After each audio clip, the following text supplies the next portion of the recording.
So, ladies and gentlemen, very welcome to SIEPS, Swedish Institute for European Policy Studies. My name is Göran von Sydow. I'm the director of this institute, and I'm so very happy to welcome you back to a seminar held here at SIEPS for the first time in a long, long time, since the pandemic actually, and it's great to have people in the room again, and also welcome to those of you following this online, of course.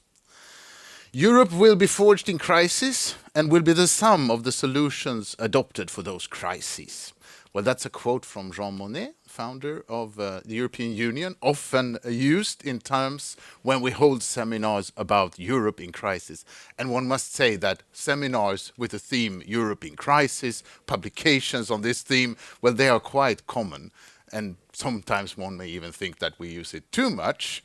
But I think I can assure you that today's seminar will be something beyond only that, beyond only talking about the specific crisis, but actually going a little bit deeper into understanding how the European Union actually works, and perhaps also how it could work in ways that are better equipped to face those challenges. But nevertheless, I mean, it would be unfair not to say that crises have indeed been a very prominent theme of European Union over the last decade. Needless to repeat, but nevertheless, from the Eurozone crisis, over the migration or Schengen crisis, some think of Brexit as one of those crises, and of course the pandemic, and now since 2 months back with the Russian invasion of Ukraine, we are yet again facing something that to many is indeed a crisis. And in such events of crisis, we often call for swift actions. We often look to the executive power to be very active and to take initiatives and to solve problems in a rapid manner. And in those conditions, we often hear that this is an exceptional crisis and therefore we need exceptional solutions. And they have to be carried out in a very swift manner. But still, one should also consider how that will affect our democratic structures and our procedures, our constitutional arrangements, and how it fits with other values. When we want effective and swift action, it can also be a challenge to those routines that we have and the slow modes that sometimes appear in our democratic systems. And of course, there's also a question of how to hold to account.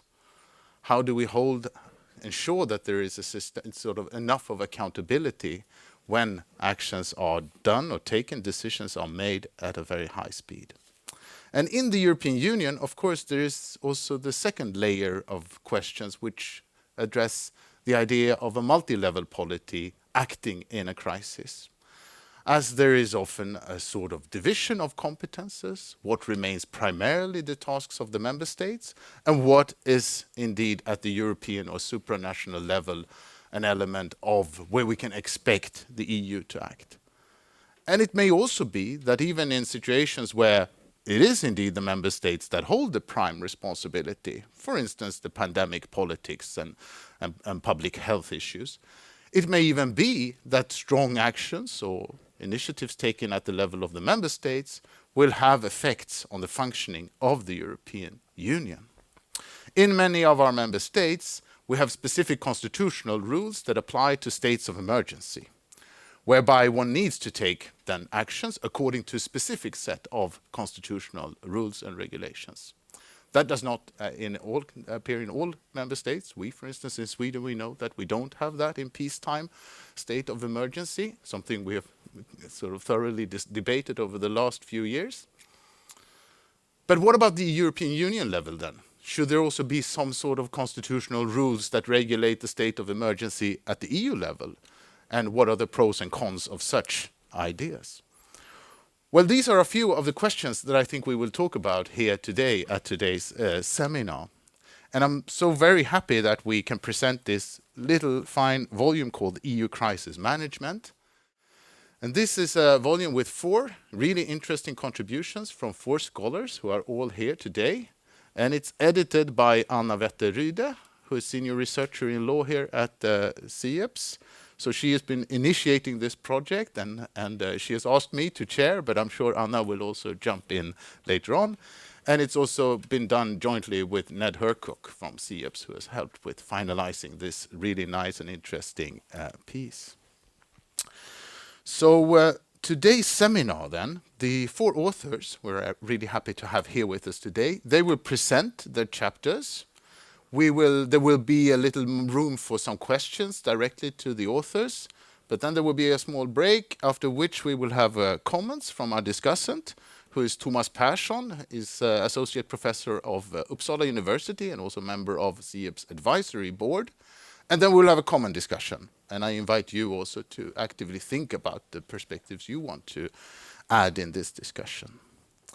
Now, these 4 really great scholars, I'm so happy to have them all here with us in Stockholm. And I will now just briefly introduce them, because you can also look in the publications for the longer versions of the CVs. First, we will listen to Vivian Schmidt. She's professor at the University of Boston in the US. And she has written a lot. I can't tell you all of it, but the latest book, it's called Europe's Crisis of Legitimacy, Governing by Rules and Ruling by Numbers in the Eurozone. In this volume, her chapter is called Economic Crisis Management in the EU, from past Eurozone mistakes to future promise beyond the COVID-19 pandemic. We will then listen to Jonathan White, who is professor of politics at the LSE. He has written a lot about emergency, the state of emergency, particularly in the European Union.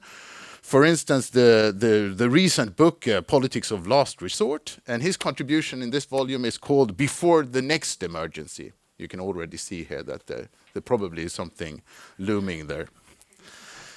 Third contribution and speaker will be Christian Kröder-Sonnen. He is junior professor at the Friedrich Schiller University in Jena. And his contribution to this volume is called The Case for an EU Emergency Constitution. So arguing in favor of such arrangement. And finally, but certainly not least, Astrid Seville. She is assistant professor at the University of Munich, and she's currently researching themes of democracy and populism, and the contribution in this volume is about how we communicate politics beyond routines. So this is my short introduction, and now I'm very happy to first welcome Professor Schmidt to present her chapter to us. So please. So thank you. I'm delighted to be here. Amazing to have an audience. It's been such a long time.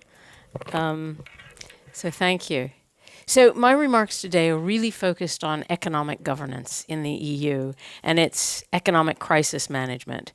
And it's important to see that the COVID-19 response represented a great leap forward in terms of European economic governance. It was tacit acknowledgement that the Eurozone response was not fit for purpose. The question today, because the rules were suspended and not reformed or changed, and there's a discussion right now about that. The question today is, will the EU go back to the status quo ante, or will it move beyond Eurozone and COVID-19 crisis effectively and democratically toward a more sustainable and equitable growth and prosperity for all Europeans? That is the big question. And of course, I wrote this before the Ukraine crisis, which just piles on more in terms of how does one deal with these multiple crises. So first, start with Eurozone crisis management. And this is what, as in my book, I entitled Europe's Crisis of Legitimacy. The problem with the EU responding to the Eurozone crisis was it was a procedural response involving governing by rules and ruling by numbers in the Eurozone, which actually led to poor economic performance and increasingly toxic politics. This is what I talk about, the crisis.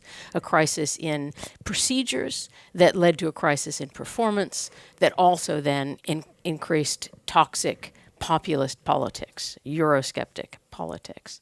So if we look at crisis management 2010 to 2012, this was the most problematic moment.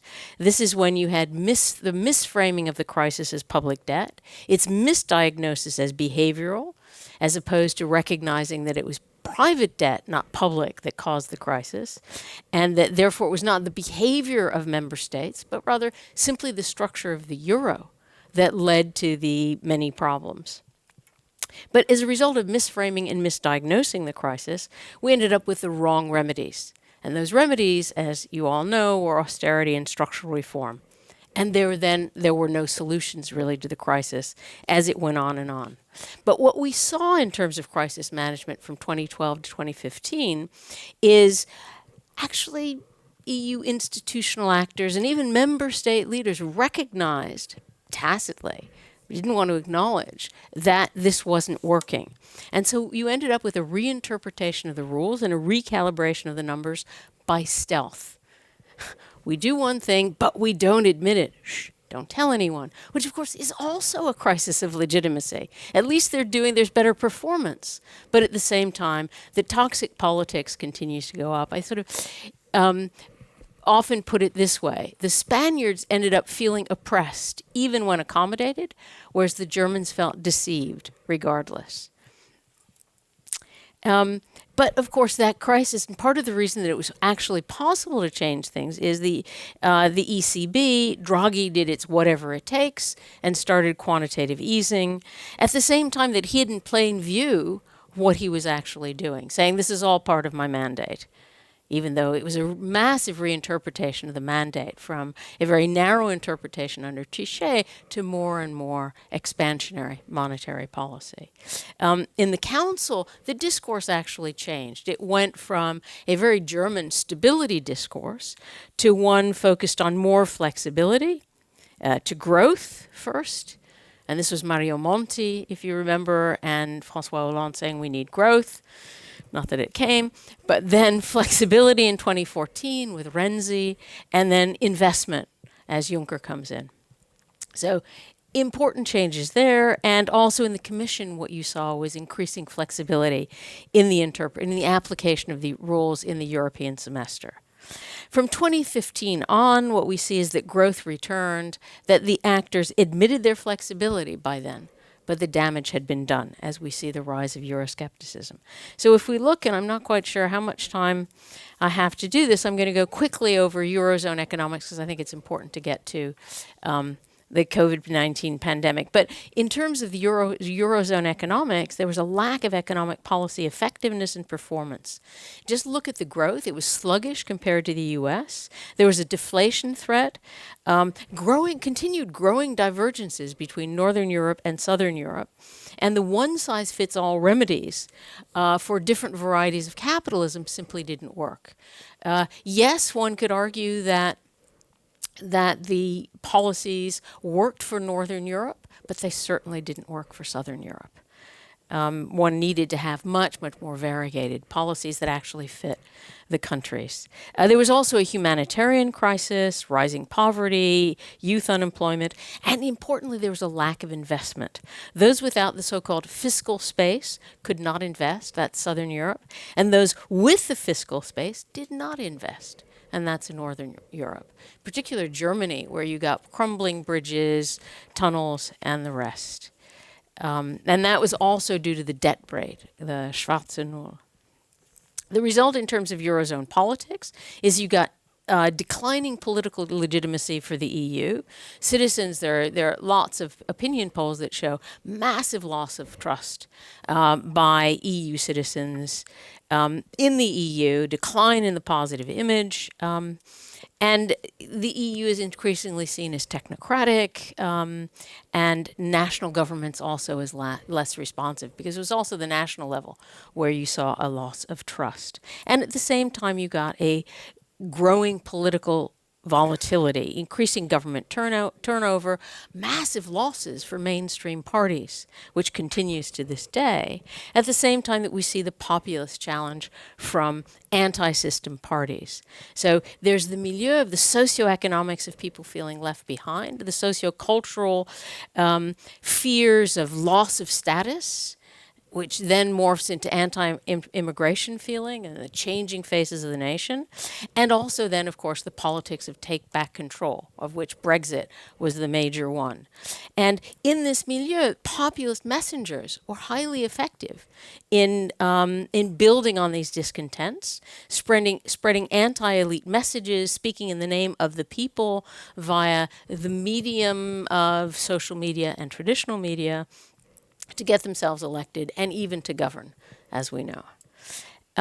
In terms of Eurozone governance itself, there were split perceptions of legitimacy. Of course, the program countries that were on conditionality were, in particular, Greece, needless to say, in tremendous trouble, and there you see significant rise of populism. But even in the normal countries, you saw all of this. There was a kind of negative politicization in the EU. At the bottom, from Euroscepticism and populist contestation, from the bottom of the up, as this was reflected in the Council, and then at the top, between and amongst EU institutional actors, as member states in the Council, in particular Northern European frugals, would complain about the Commission and what it did, or even the ECB. The European Parliament would then try to hold the Council and the Commission to account, but not very effectively, but rhetorically at least, in terms of the discourse importantly. And what's interesting here is when we ask how do you assess the legitimacy of EU actors in terms of emergency politics, and this was a symposium issue that we did together. What you saw is that how do you assess legitimacy? The ECB started with these policies, hiding them in plain view, of monetary easing, but continued with them over time. And they were normalized, suggesting that they were legitimate. Whereas what we saw with the European semester, the austerity and structural reform rules, they were eased over time. And member states and institutional actors backed off of them increasingly. So they were not normalized. In fact, they were, with COVID-19, they were reversed, suggesting there that there was a serious problem of legitimacy in terms of the Eurozone. But now quickly moving to the COVID-19 crisis. So initially, as you all know, it was the Eurozone crisis déjà vu, all over again, if I can repeat myself here, but member states pursued their own policy. The Council was unaccountable. It didn't do much. The ECB claimed it was not its mandate to deal with spreads between Italian and German bonds, if you remember. The Frugal Four were against providing any kinds of grants to those countries in the worst trouble, and so on. The Commission was nowhere, but it had very little governing authority in this area. The European Parliament had no role, but this changes very quickly. Within 4 months, and actually even before with the ECB, it reverses austerity with the quid pro quos, saying, I'll buy bonds, but if I do that, you have to go into a program. That's gone. It's simply buying bonds and with the pandemic emergency purchasing program and bonds without limit. Then in the Council, the Franco-German duo is back with a 500 billion euro proposal on grants, which breaks the taboo on EU-level debt. The Commission suspends the debt and deficit rules immediately. It suspends state aid rules. It creates SURE to support employment. It proposes EU for health, and it proposes a bigger EU recovery fund with and also a multi-annual financial framework, so for the budget. And the European Parliament is more present, not in all of these negotiations, but by October, it comes in with the budgetary negotiations and says, essentially, there's more money for health and more rule of law, although it essentially is not given an oversight role in the recovery funds, which is a serious problem of accountability, but okay. So in terms of the economics, this is a great leap forward. In economic integration, Next Generation EU and the Resilience and Recovery Fund provide resources massive resources. But what's really interesting here is the resources, the money did not go necessarily in terms of how countries were affected by the pandemic. It went to the countries in as a result of how they had fared during the Eurozone crisis. And so again, tacitly, no one said this, but this was in a way to say, okay, we need to do something for these countries because here's yet another crisis, and for the past decade, nothing has been done to make them ready for the next crisis. On the contrary, hospital beds, capability was cut in the very countries that ended up needing it the most.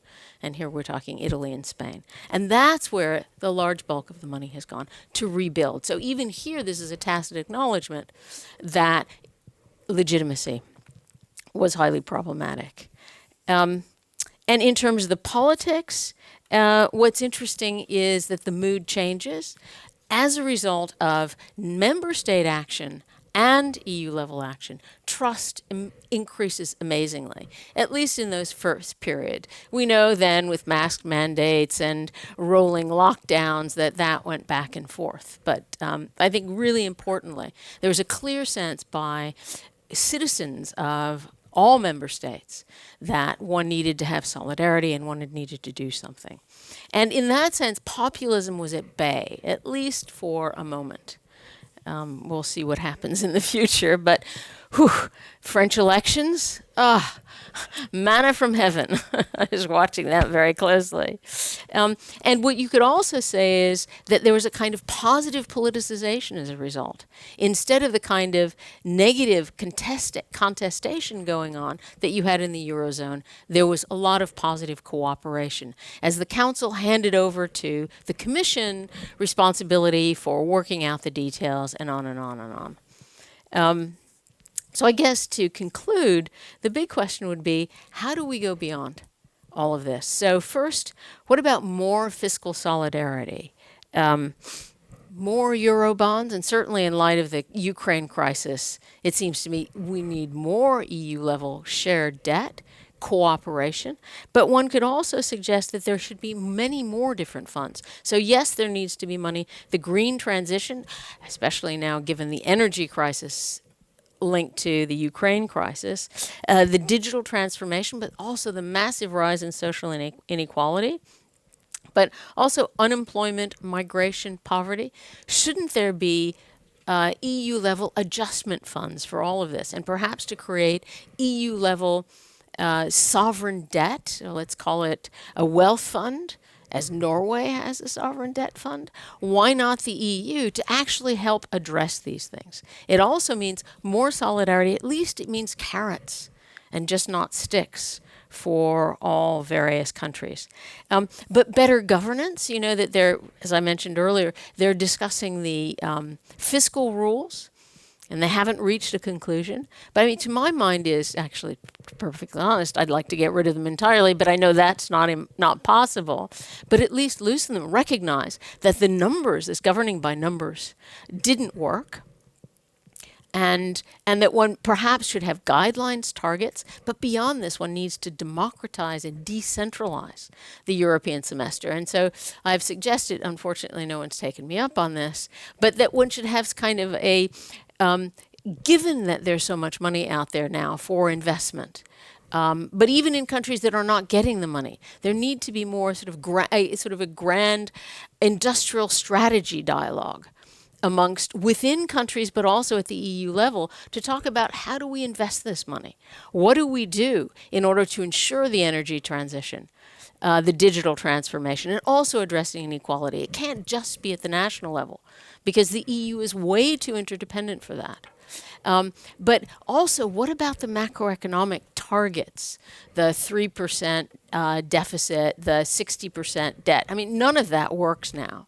What about a macroeconomic, a great macroeconomic dialogue where every year or two that all the relevant actors meet, but also bring in civil society on in order to discuss what in the future, what level of deficit and debt, what should be the target, and have a discussion in a way that becomes a kind of a legitimizing mechanism also for the ECB that hesitates, as we speak, hesitates to provide green bonds, to move into a whole range of areas because it doesn't have the kind of legitimacy it would if there were some kind of government or which you only have at the national level, but some kind of general dialogue. So I think maybe that. Well, thank you so much, Professor Schmidt. That's an avenue for the future, and indeed some bold suggestions.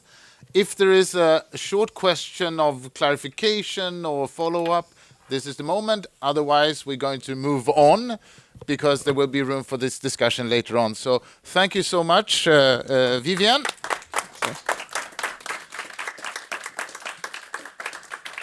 And we are now moving on to the next emergency, it seems. Or we are at least going to think about what we do before the next emergency. So please, Jonathan. Thanks for having me, everyone. So I guess I'll come at this question from a sort of constitutional angle. As you've heard from Vivian, it's a turbulent time in the European Union. And it seems to me that through the crises of the last few years, we often evaluate the European Union by its policy achievements or failures.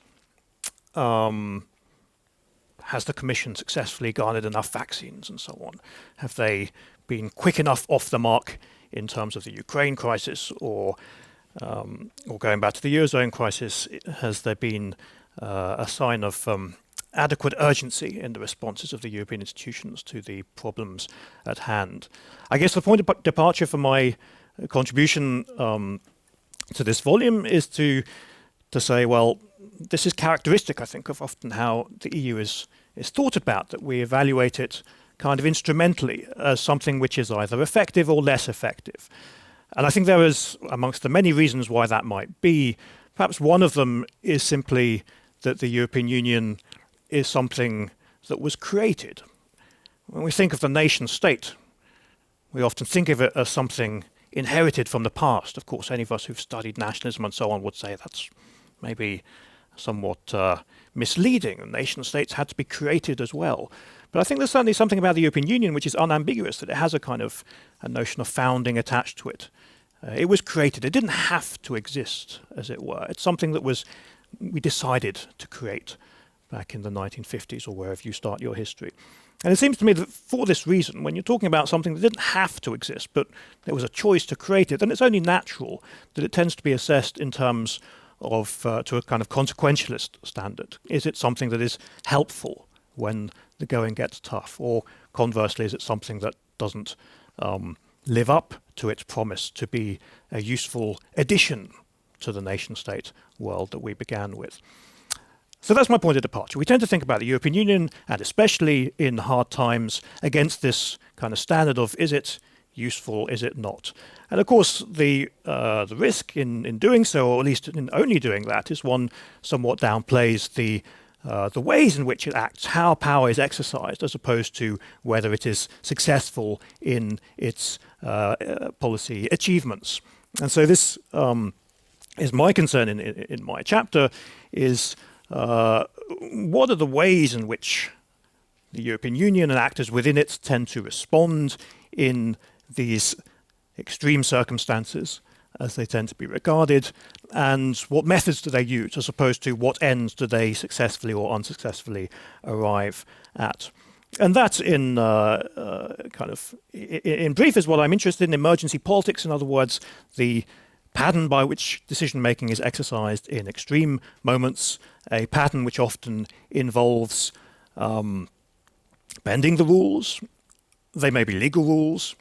They may be more informal norms of how power ought to be exercised in modern conditions where we have certain expectations about non-arbitrary exercise of power.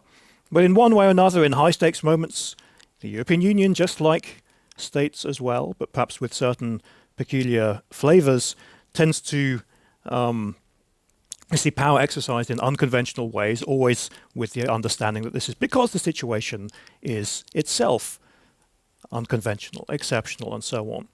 So I'm interested in exactly what comes with this notion that when you have, in a polity such as the European Union, when you have extreme situations, how are they governed, and what are the political implications of this? So early on in this paper, I'm exactly going through the ways in which power tends to be exercised in these moments. Sometimes the exceptionalism of political authorities in these contexts is about augmenting supranational powers, new powers for the Commission or European Central Bank. Sometimes it's about unconventional ways of exercising power through the states and through institutions associated with them, the European Council, for example. So the way in which unconventional measures are invoked in such times can take different forms, especially in the European Union. Unlike perhaps in the state context, there are many different ways in which it can be exercised. But of course, as we may suppose, and as I put some emphasis on in the paper, often this comes at a cost. I guess if one had to generalize, what one sees in such high stakes moments is the concentration of power, not just on executive authorities, but those individuals at the very top of these institutions, people like von der Leyen, people like Draghi. A concentration of power, I would say, not just on institutions, but at the apex of institutions, amongst individuals and the networks that individuals form, with all the concerns that one may have about the intelligibility of power, the accountability of power, the capacity to contest it. I think this is very roughly how I would see the common thread that runs through a variety of different circumstances of the last, well, more than a decade now, and of course with different variations in different contexts. I mean, the pandemic is not the same as the Eurozone crisis, and the Ukraine situation at the moment is not the same as either of those two. But I think there is at least a few common threads, and I probably would emphasize again this notion of the concentration of power amongst those at the apex of institutions acting in ways which are somehow at odds with either the legal norms or the political norms associated with them. And it seems to me, I mean, there's a whole range of reasons you can give that. Of course, you can give one explanation that's entirely to do with the nature of the events which are at hand, kind of exogenous explanations, as you might call them. But as I try to argue, there are, I think, also some respects in which the EU is prone to these types of episodes. It has structural vulnerabilities to them, and that's got something on the one hand to do with a kind of constitutional fluidity to the European Union. This is not something that has been set up with a kind of constitutional blueprint. Of course, the neo-functionalist model of integration was always to avoid these kind of questions of organizing political power from the outset, let it emerge, let the form follow the function. So a sort of constitutional open-endedness and a reliance on consensus rather than hierarchies as ways of organizing that. And perhaps another aspect that I would mention,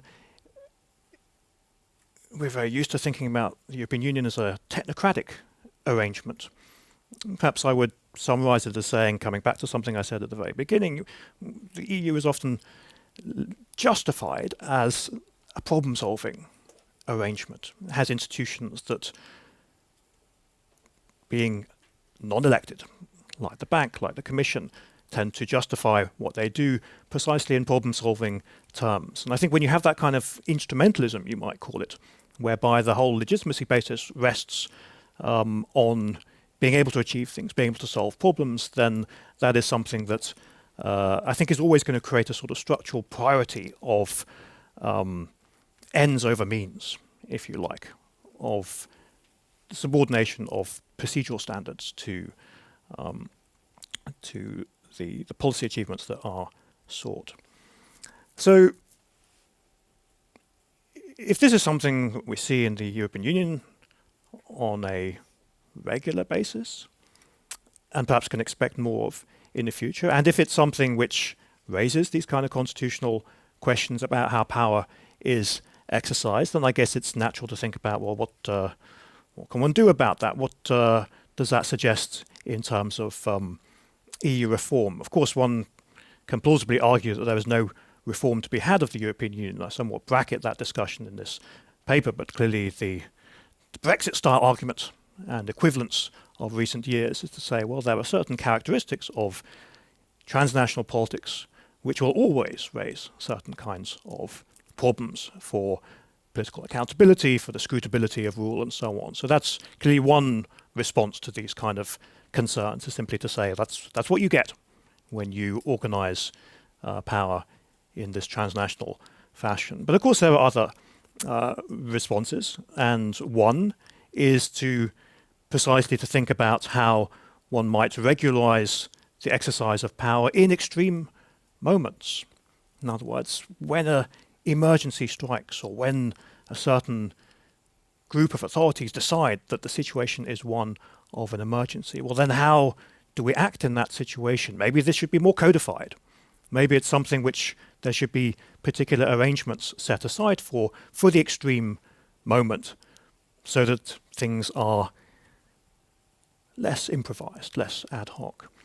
We'll hear more about that kind of argument in a moment from Christian, who exactly gives us some of the good reasons why one might want to codify those moments of emergency politics, so that one sees less of the general features that I described a moment ago. The argument I give is a different one.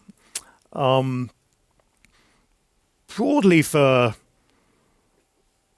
the following reason, I think whenever one tries to codify extreme situations, tries to make the exercise of power more regularized in the exceptional moment, for example, by streamlining things, making it possible for faster decision-making, giving more powers to certain actors to act more quickly, with less consultation perhaps, and so on. You can create, as we often hear urged, you can create institutions for exceptional moments, but of course the danger is always that you cultivate a sort of expectation that that is how power should be exercised. The desire to invoke emergency rule, because the possibility of doing so is available. And it seems to me that that is something to think twice about. Many of you will be familiar perhaps with old classical ideas about emergency rule going back to ancient Rome. When we have a crisis situation, we should create a dictator for 6 months who can basically get the job done. Concentrate power in an individual, but in a codified fashion, not in an arbitrary fashion. Don't just put one man in charge and cross your fingers. No, have a set of regular procedures for how power should be exercised and temporarily circumscribed in extreme situations like war or rebellion. So many of you will be familiar that this kind of a long-standing way of thinking about how to deal with emergencies. It creates certain institutions for emergencies. But it seems to me the world we live in today is one in which we will encounter more and more often extreme situations. We live in an age of climate change, of economic breakdown, persistent questions about capitalism, and so on. And you might say under these conditions, we're not thinking so much in terms of emergencies as 6 months affairs in the way that the ancient Romans could think of them and codify a particular period of time for particular measures. We live in an age where many of our challenges are plausibly high-stakes emergencies, but they don't really have a clear endpoint to them. They are potentially indefinite. And if we start thinking about how to rule of them on an exceptional basis, then we are potentially changing the way we exercise power with no sense of closure to come. We codify things in a kind of a permanent state of emergency. So in the latter part of the paper, I'm interested in how one might think about European Union politics, neither by saying that the EU is irredeemably a form of kind of arbitrary power, the Brexit-style argument, nor by saying, while there is absolutely a problem to be recognized, the answer is to think in terms of what Christian will describe as an emergency constitution.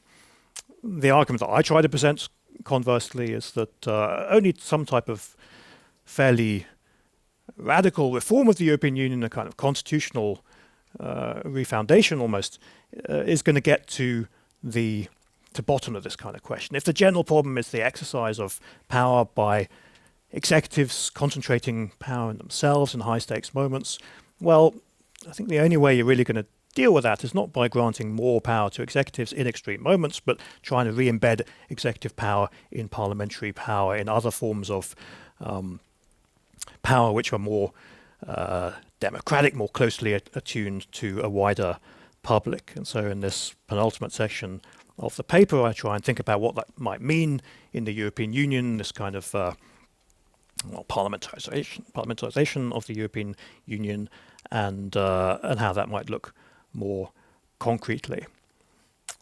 And very finally, at the very end of this paper, I mean, I write in a kind of hyper-awareness of the difficulty of changing anything about the EU, at least by design. I mean, of course, the EU is changing all the time, one way or another. It's intentional change as opposed to change, which is always the challenge in the European Union. And the kind of argument I give up to this point about how one might redesign the European Union to make it at least less prone to exceptional methods of rule, it's very difficult to do. It's very difficult to introduce. There are structural barriers for why EU reform always seems very hard to achieve. So in the very last section, I think about, well, even if we live everything broadly as it is in the European Union, what does that mean if we can't change the EU? This perhaps comes back to something Vivian was saying. Well, there may be forms of constraining the exercise of executive power under the sign of emergency, even broadly under existing arrangements, even if we deny ourselves the possibility of thinking about constitutional radical reform, insofar as Vivian has argued that the pandemic situation was governed rather differently from the economic Eurozone turbulence of the earlier period of the 2010s. Well, to some degree, this is precisely because of a kind of contestation of the exercise of power in the EU through critical actors, be they Syriza in Greece for a period of time, be they other social movements, and more general critical public opinion. And so this may be the best that one gets in the European Union, and it may not be nothing, because exactly the critique of forms of exceptionalism such as the Troika in the early 2010s is possibly why one sees a little bit less of this later on. But it still seems to me this is a very vulnerable situation. One can hope that one can restrain the excesses of executive dominance through critical public opinion. It's a kind of classical argument for how to constrain emergency rule. And I think one can go some way with that, and in fact we can read the recent past as testament to that thought. But ultimately, I think without a more radical reform of the European Union and how power is organized, you will see this kind of recurrent theme of the invocation of exceptional circumstances as reason to govern in a fashion which is democratically problematic, that concentrates power in the hands of a few in a way that others in the wider society struggle to even to follow, talk about, to contest.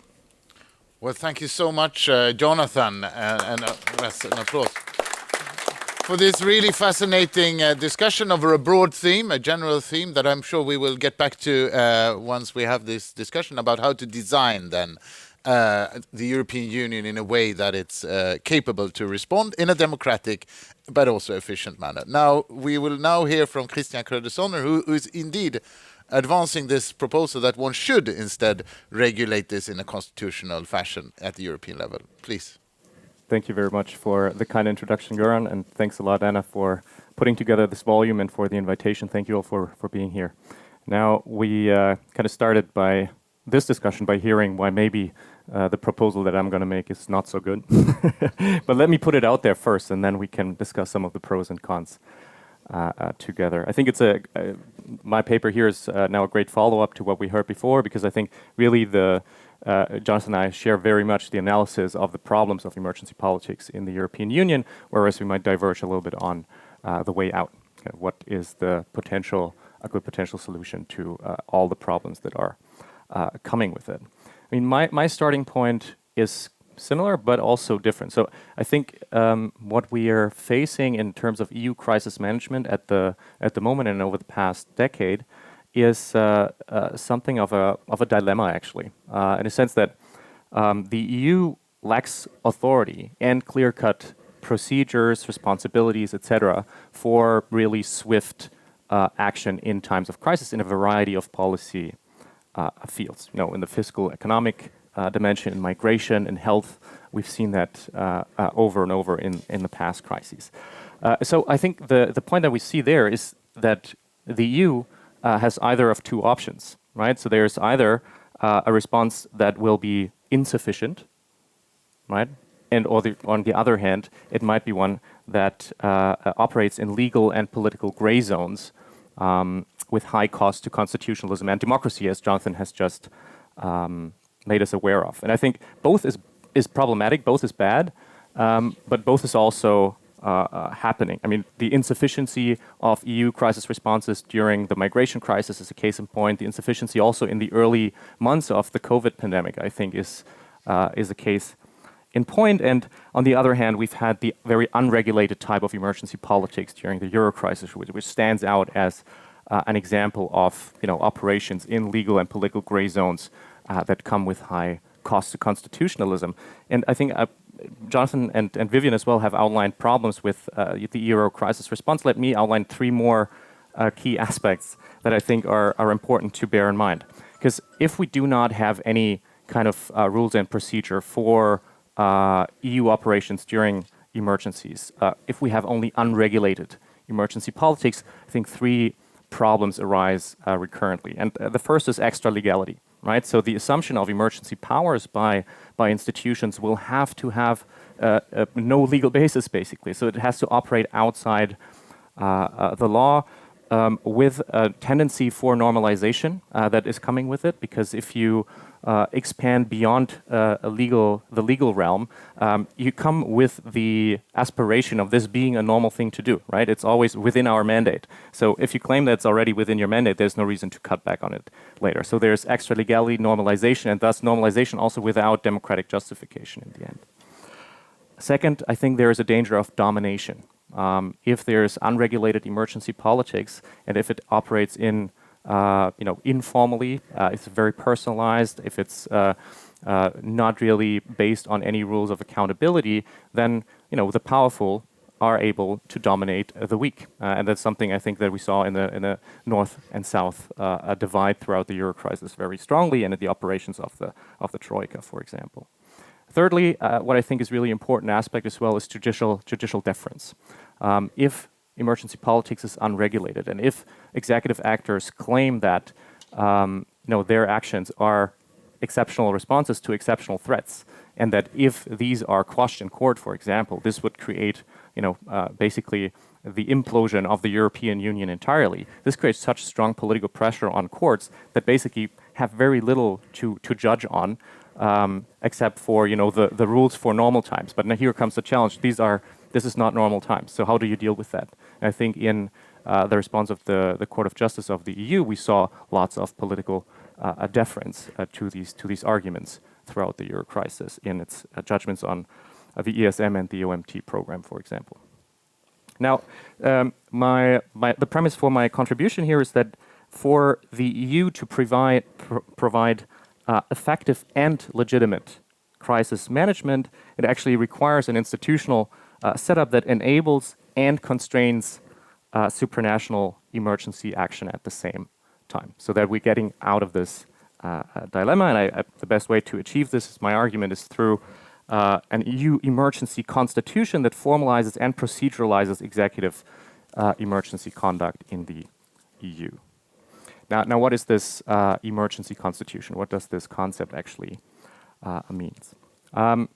It is actually referring to it's a concept from legal constitutional theory that has been employed for a long time. It's been coined especially by Bruce Ackerman, but the basic idea has been around for millennia, if we could say.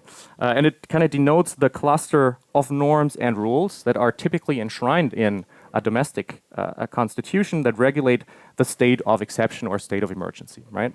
So an emergency constitution typically regulates who decides that an emergency exists, what is to be done about it, and how also an emergency should be ended. It decides it regulates where the legal limits to emergency powers actually lie and who may review and control executive conduct during an emergency.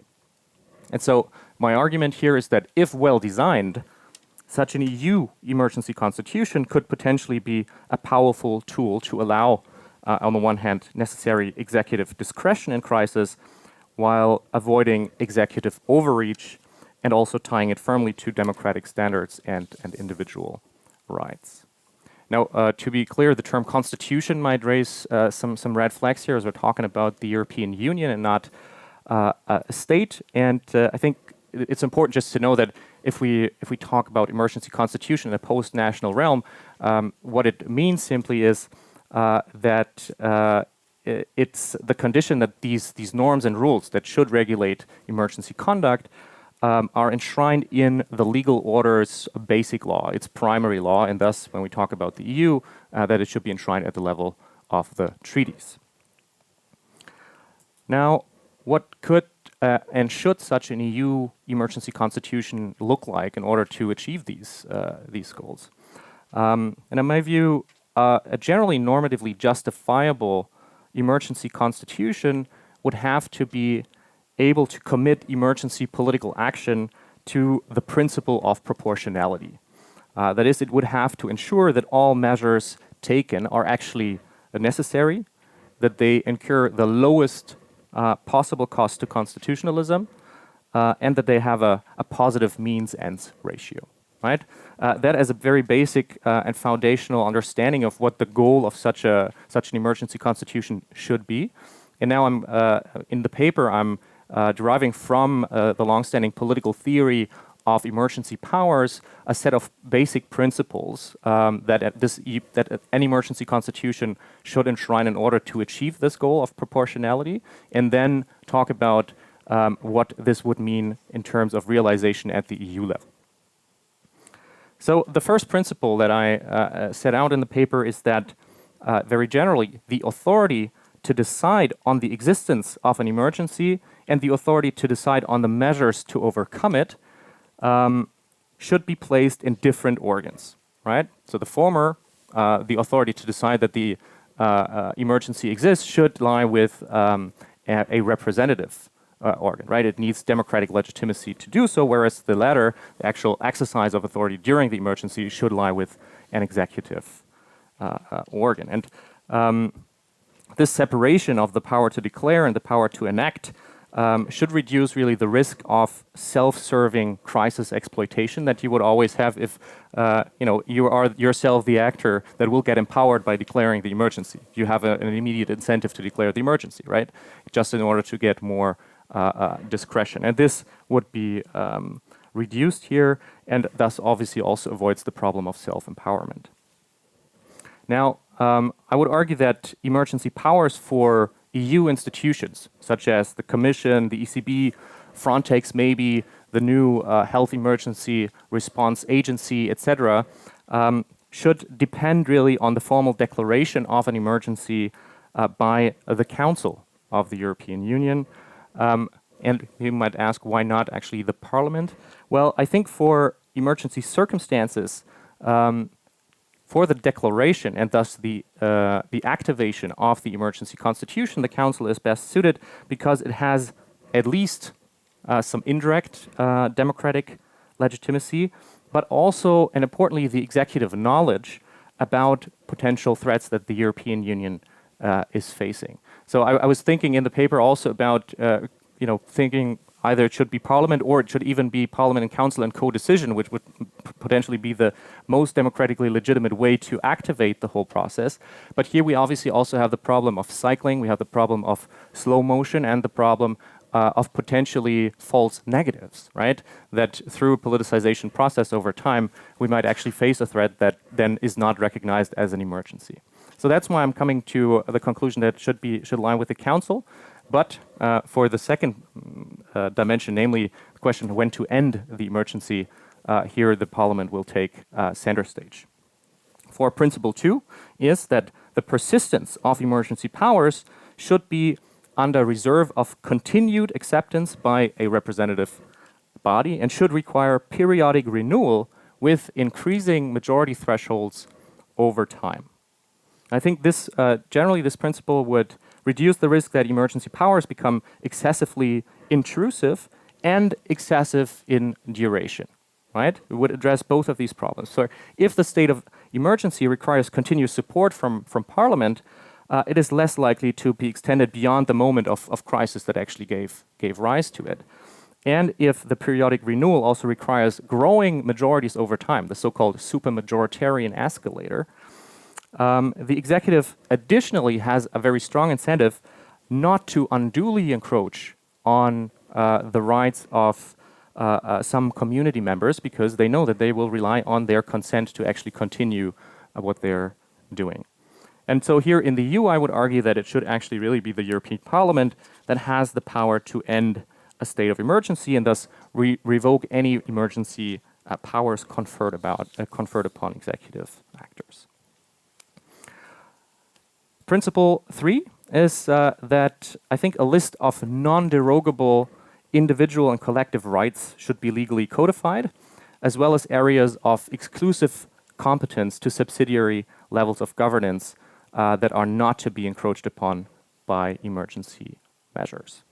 And I think this such a list that is legally codified in the emergency constitution would make clear from the very start where the ultimate limits to emergency power and emergency conduct lie, and it would show to everyone that action going beyond these limits cannot be justified by the emergency, right? So domestically, we know that, or we have enshrined, for example, in the European Convention on Human Rights and also in the ICCPR, a list of non-derogable rights that all states are not allowed to derogate from, even in times of emergency. Now, these are really only the most fundamental human rights, though, and I would argue that in the EU, constraints on supranational authority should be much more far-reaching, because simply the EU is no state with a monopoly on the use of force, and thus its authority should be much more restrained at this point, and it has a very limited reservoir of democratic legitimacy. So the intrusiveness of EU emergency powers should be much more limited, and I think that's the proposal that I make in the paper, like actually with the exception of the right to free movement that we saw might necessarily be restrained in such a situation as we just had during COVID, the entire Charter of Fundamental Rights, including economic and social rights, could be declared non-derogable for EU institutions when implementing emergency action. Plus, I think also a list of policy areas under exclusive jurisdiction of member states even in times of emergency, could be and should be added here. A final principle, principle 4, is that all legal acts based on emergency powers should be subject to judicial review according to the provisions of the emergency constitution. Right?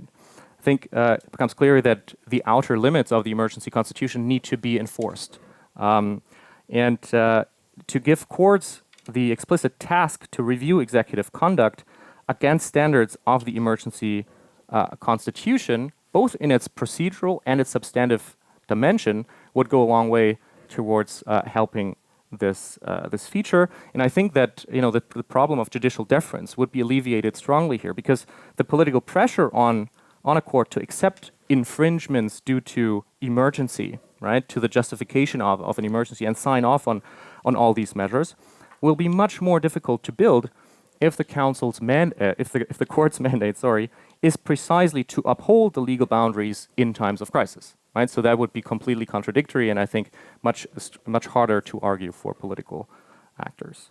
And so, obviously, in the EU, I think the Court of Justice of the EU should be entrusted with this task, and it would bolster its position in the EU's legal and hopefully in the EU's legal order, and hopefully make sure that deviations from the emergency constitution would be actually sanctions. Now, to conclude, realizing these 4 principles, I would argue, could get us a long way towards alleviating some of the major problems that come along with emergency politics that are unregulated as it stands in the European Union. A number of very open questions obviously arise. I mean, what precise powers should the EU institutions have? What institutions should be empowered in what domains, etc.?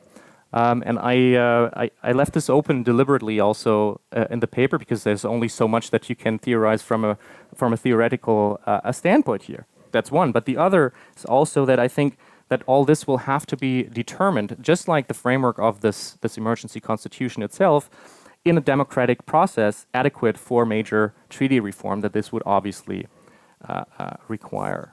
And here we encounter obviously a problem of big reform that we also heard from Jonathan a little bit. This is a long shot, right? Very long shot, we could argue, and I would absolutely agree with that.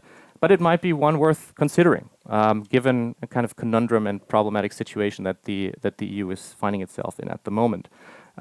And it might be worth considering, especially if we look at the current attempts also by EU institutions, the European Commission in the first place, to create more and more emergency clauses here and there in its crisis conduct, and create these small-scale regimes of exceptionality, as I would call them, at the very moment. And as the Commission is doing that, as executive actors are doing that, at least what I think this proposal can do is provide standards of assessment, right? To see how is this actually being designed, what are they doing there, and how does this live up to democratic standards, to the standards of a legitimate emergency constitution that would try to live up to the standard of proportionality.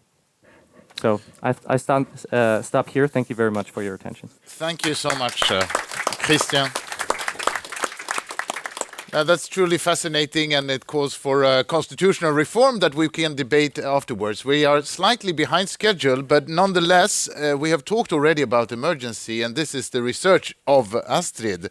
So tell us, how does one talk about these emergencies, and what might there be a problem with this? Yeah, thank you very much. Thank you for having me and inviting me to the wonderful city of Stockholm.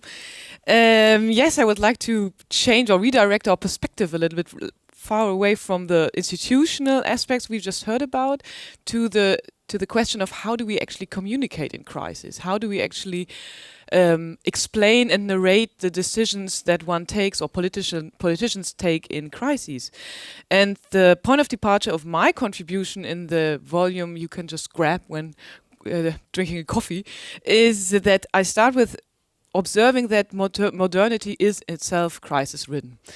It starts with the crisis. 1755, you have the earthquake of Lisboa, which brings down the whole city of Lisboa, and people start talking about how could God let this happen? And then they start to question, how do we actually shape our world? How do we actually decide how to rebuild a city, how to rebuild a political order?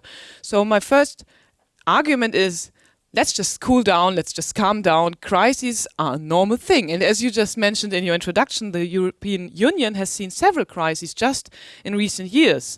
The Eurozone crisis we've heard about, the so-called migration crisis or Schengen crisis, the Brexit referendum. We've been faced with the repercussions of Donald Trump's presidency.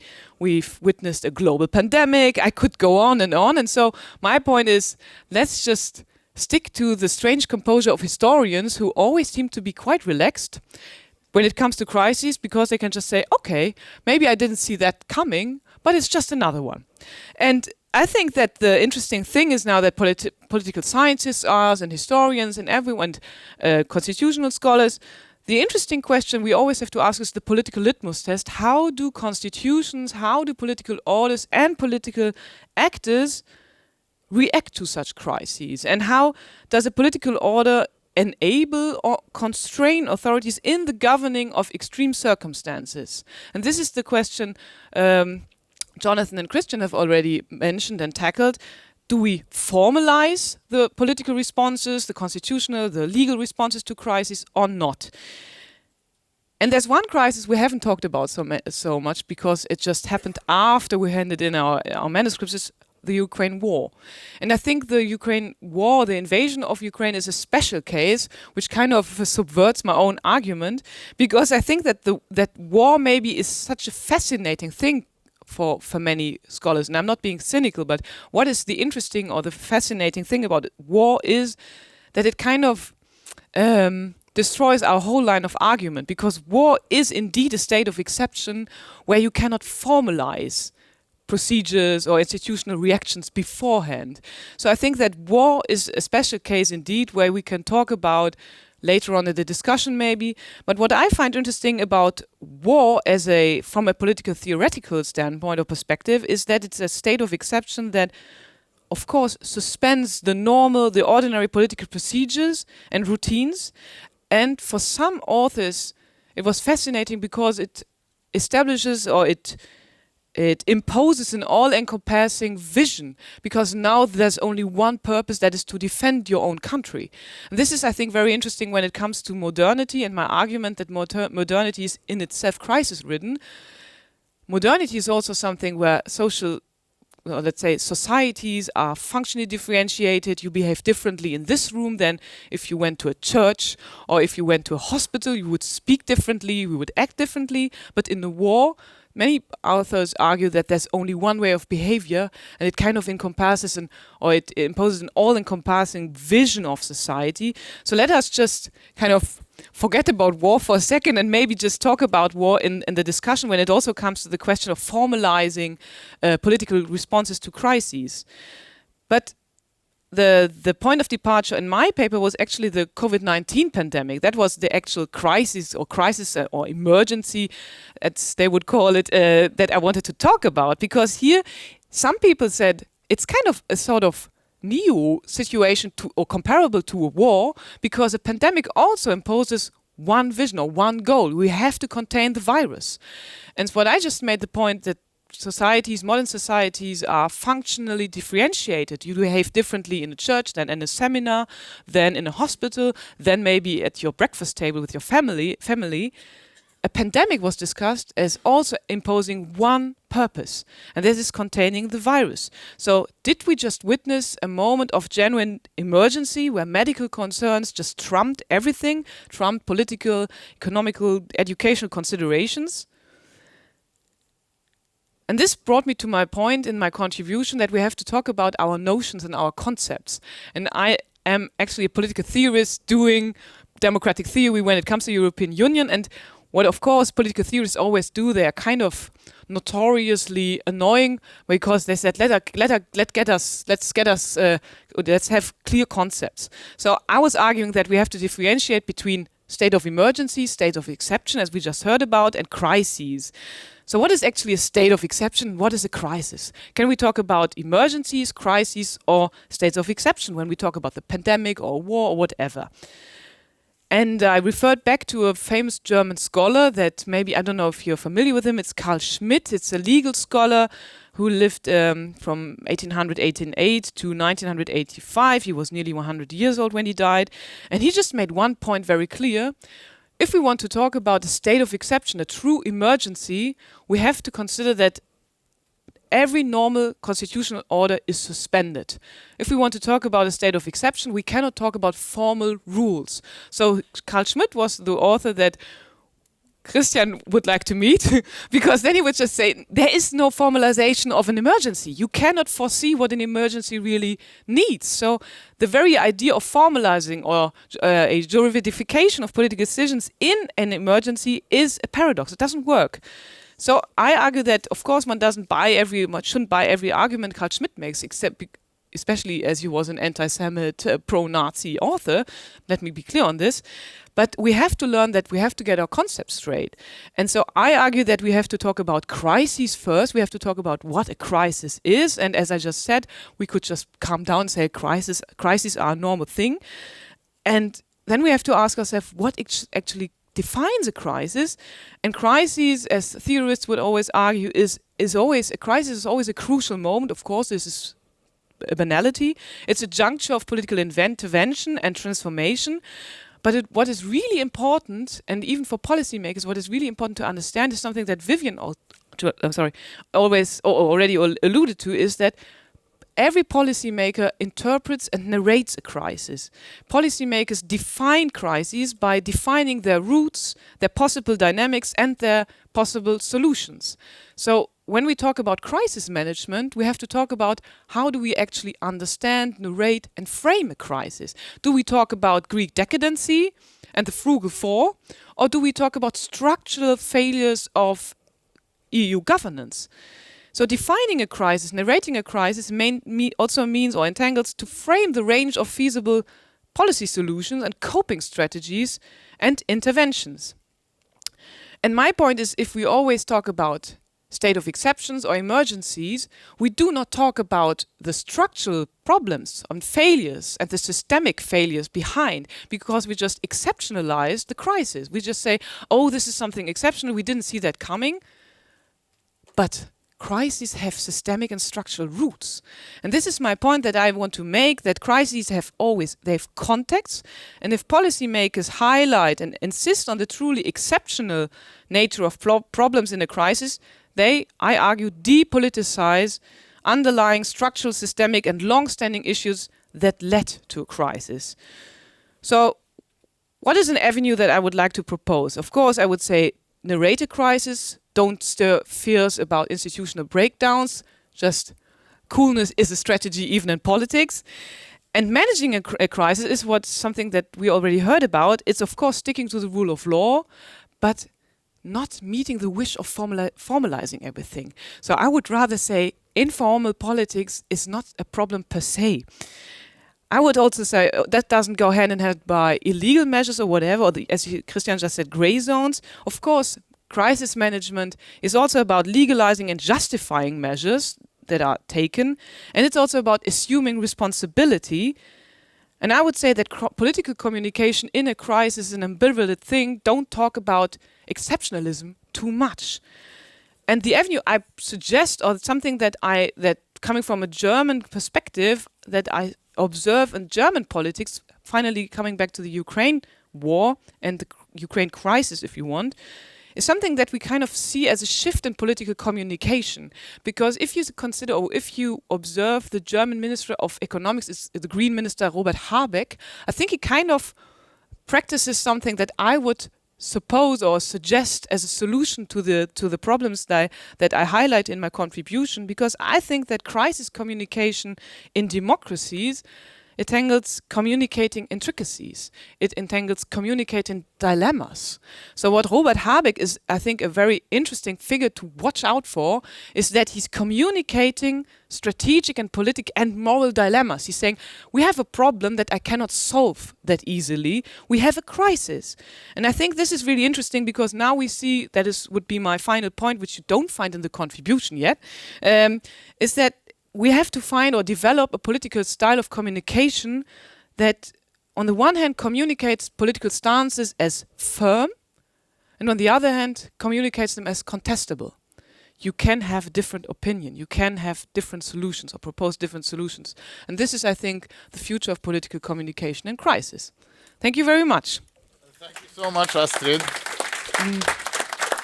For this very, very thoughtful and inspiring talk. And we have listened now to these 4 presentations. I think they have given us a lot to think about. And the person who is to now navigate us further is Thomas Persson, who I'm so happy that you accepted to act as discussant. It's not a very easy task with 4 different contributions like this. But please go ahead. And in the meantime, you can also start thinking if you have questions and comments. We hope to have room for that too.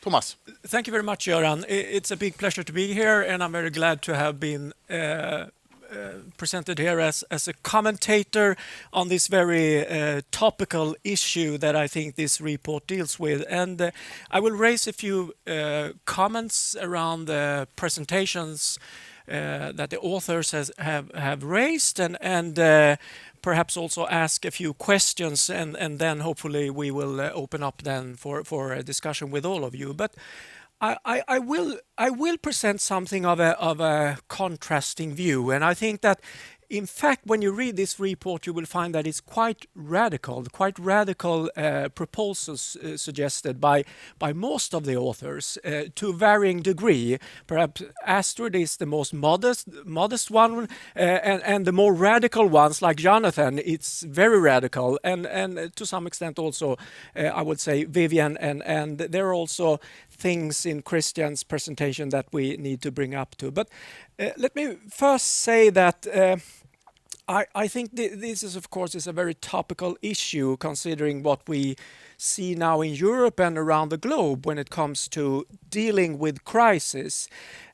One thing that strikes me when I read this report is that it's not really clarified explicitly what we mean by crisis, and I think that we need to at least distinguish between two different types of crises. And one thing is that we can talk about more functional crises, which often deal with natural disasters or man-made disasters or emergencies of different kinds. And in that sense, I would say that the European Union already today has quite large and far-reaching capacities, which is not actually mentioned to a large extent in this report. There is a solidarity clause in the treaty. There is a civil protection mechanism that the European Union is highly involved with dealing with different type of crises, everything from earthquakes and natural disasters, and now to dealing with the effects and consequences of the Ukraine war, which is presented as perhaps the biggest effort ever done by this civil protection mechanism in the EU. It has been invoked more than 540 times since 2001, and I think we need to recognize that the EU is already a very potent crisis manager when it comes to these type of crises. In contrast to this, I would say that the authors of this volume, they are more involved in the kind of political and institutional crises that are more severe, they are more compound and complex, and they to some extent also threatens the entire system, whether it's the euro that is threatened or whether it's the idea of an ever closer union that was perhaps threatened by the Brexit and also the solidarity among the EU member states like we've seen in the migration crisis. So I think we need to have a little perspective on what type of crises are we talking about here. But when it comes to your analysis, I think I very much sympathize with the kind of starting points that all of you make, because you seem to be occupied with the idea that there are democracy problems. There are costs to democracy following the emergency politics that we see. And I think that's a very good starting point for this discussion. But on the other hand, my take would be that what you're proposing here is radical reform to deal with this. It could be like for instance, Jonathan, who proposes a whole constitutionalization of the EU project and a parliamentarization. And we all know what that would require. It would require a major treaty change, a major treaty change process. We've had that experience in the early 2000s, which was a massive failure, as you mentioned, Jonathan. So I think that is a very radical step to take. And the question is that the proper state, the step that we want to make at the current moment? I'm a bit hesitant to that. I do see the advantages what you propose, but I also see the kind of disadvantages and the big problems that we would face dealing with such a process. And this also to some extent hits as a critique to Christian's reform, which is much more modest. He proposes then a less radical reform, since it's a constitutionalization of the emergency regime, more limited to its extent. But at the same time, it requires a treaty change, and we all know how difficult that is to accomplish at these times. Now, shifting perspective a little, then Vivian, who started the presentation today, she's more occupied than with how do we gain legitimacy for the EU emergency regime? And the proposal is, to some extent, also radical in that she says that we should make this massive next generation EU recovery package permanent. It should not only be as a response to the COVID-19 pandemic, it should be permanent, it should be beefed up, and it should also be decentralized and democratized. And I think that is also, to some extent, a quite big step to take. And you seem to be occupied with the idea that we're dealing with a populist challenge here, that there are strong forces in Europe who are not as keen on increasing EU powers and federalize more powers, in this regard fiscal powers, to the European Union, pool money in Brussels and then redistribute it among the countries. And I wonder, I mean, you mentioned yourself the French election last Sunday, where in fact 40% of the voters supported a Eurosceptic nationalist like Marine Le Pen. And we've seen that in other countries as well. So there's a great popular resistance to increasing the powers of the European Union. So the question is, why is this a proper solution at this time? Wouldn't this rather invoke or even make the problems with a popular backlash even harder or even more severe? And this goes for, I think, all the radical reforms proposed here. Astrid, she's more modest, as I say. You could argue that, in one sense, you're arguing for a more elaborate communicative strategy when it comes to emergencies. And I'm a bit wondering, what would that require? Would it, in terms of, would it has to be in some way part of the treaties, or is this just more of a strategy that can just be developed by, for instance, the European Commission or the Council and other actors? So in that sense, perhaps it's a little less radical. On the other hand, I'm not too sure. I do sympathize with what you say, that we shouldn't talk about emergencies all the time. But still, we have a reality of crises happening, and they need to be addressed. So is it the proper way to tone down the kind of emergencies that we're facing today? So I think that's where the challenge is. Is this really a way of letting the Union do what it's best at, solving problems? So when I sort of make a contrasting view to the authors, it would rather be that, why not proceed with what the Union is doing today? We're muddling through. We have a flexible system that is extremely efficient in solving crises. Not always perfect, and it often takes time, but still, that is what is gaining the democratic legitimacy of the Union. So it would rather point towards the third solution that Jonathan presented in his paper, where he says that we could rather aim for something of a post hoc accountability mechanisms, that we, after a crisis and the way it has been dealt with, we have a debate. What was dealt with in a good way, what went wrong, and how can accountability be sort of taken out. And I think that is more of a realistic view, or a pragmatic view, towards this problem of crisis management than the radical reforms presented here.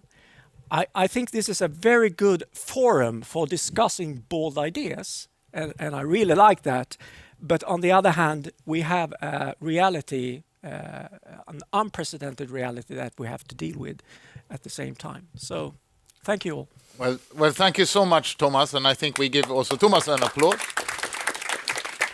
for challenging a little bit. And it's sometimes said that the Swedes are pragmatic, and well, I think this was the pragmatic case for muddling through. And I'm sure that all the presenters would like to respond, and we will have a discussion among us. Who would like to go first? Why are you so radical, and how can you defend these radical positions? Vivian. Yeah, happy to. Yeah, thanks for your remarks. They're great. I actually don't see my responses all that radical. And I also don't think that muddling through necessarily always brings about democratic legitimacy. My whole argument about the Eurozone crisis is that the EU lost massive amounts of democratic legitimacy in its response. And it's only with COVID that we saw a reversal of that. You saw a massive loss of trust in the EU and member state governments in terms of governing authority, largely because of problems with legitimacy in terms of effectiveness and performance. Output legitimacy really went down. The procedural rules, there was no real accountability, no transparency, no inclusiveness or openness, and the result is the populist revolt, a kind of delegitimization politically. And what's interesting is that as the rules were slowly reinterpreted and as a result, the crisis eased, so you had better outcomes, that's when things seemed to get better. But in terms of legitimacy, slowly but surely, but we're still not, prior to COVID, we were still not at the levels, and actually we're still not at the same levels that we were in 2007. But COVID, actually, that response, in particular with the next generation EU, was seen by the public, I think, by EU citizens, as actually a very good thing. And the importance of increased solidarity. And why make it permanent? I mean, it has to do with what Astrid said about we live crisis on a sort of rolling basis.